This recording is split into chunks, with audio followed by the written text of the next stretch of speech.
File. सगळ्यात आधी मी महाराष्ट्र राज्याचे मुख्यमंत्री आणि गृहमंत्री देवेंद्र फडणवीस यांचं अभिनंदन करतो. या खरात प्रकरणाची पाळेमुळे उखडून काढण्यासाठी त्यांनी जी मोहीम गृह खात्याच्या माध्यमातून राबवली आणि त्या संदर्भातली माहिती आता समोर येते. या महाराष्ट्राला कलंकित करणारी, बदनाम करणारी अशा प्रकारची कृत्य, त्याचे सूत्रधार आणि त्यांना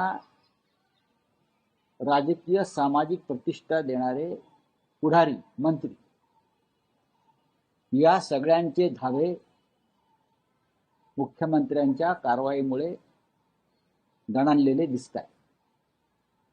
मुख्यमंत्र्यांचं अभिनंदन मी यासाठी करतो की आम्ही त्यांच्यावर नेहमी टीका करतो. या प्रकरणात आम्ही कालही त्यांच्यावर नक्कीच टीका केलेली आहे. पण जसजशी माहिती समोर येते आहे ती पाहता की गेल्या साधारण 15 दिवसापासून अत्यंत गुप्तपणे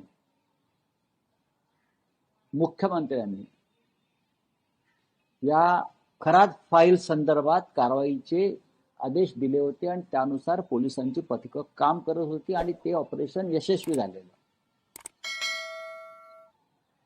महाराष्ट्राला एक फार मोठी परंपरा आहे,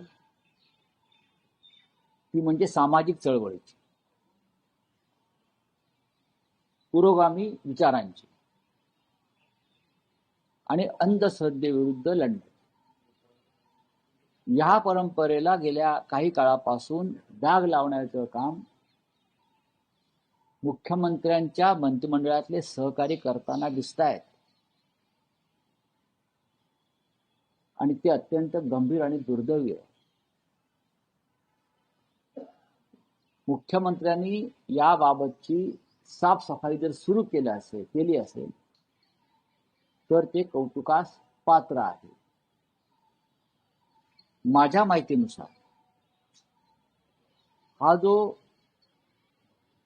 महाराष्ट्राच्या मंत्रिमंडळातील म्हणजे देवेंद्र फडणवीसजी यांच्या कॅबिनेटमधील अनेक मंत्र्यांचे हे गुरु महाराज आहेत, जे आता पोलीस कस्टडीमध्ये आहेत, ज्यांची चौकशी सुरू आहे, ज्यांच्या मोबाईलमध्ये 56 नाही तर 56 पेक्षा जास्त आक्षेपार्ह क्लिप सापडलेल्या आहेत. त्याच्यामुळे फडणवीसांच्या सरकारमधले अर्धे मंत्री तणावाखाली आहेत. ते इतके तणावाखाली आहेत की काही लोकांना आयसीयू मध्ये भरती करावं लागेल. जी माहिती माझ्या समोर येते आहे त्यानुसार या भोंदू बाबांना जी माहिती दिली आहे पोलिसांना, ती अत्यंत गोपनीय दिली असली तरी महाराष्ट्राच्या सध्याच्या मंत्रिमंडळातले 9 मंत्री हे या भोंदू बाबाचे नियमित भक्त होते आणि त्यांच्याकडे जाऊन रेग्युलर काही अत्यंत घृणास्पद प्रकारचे विधी करत होते. ही अंधश्रद्धा आहे. त्याहीपेक्षा महाराष्ट्राच्या प्रतिमेला कलंकित करणारे हे प्रकरण आहे. 9 मध्ये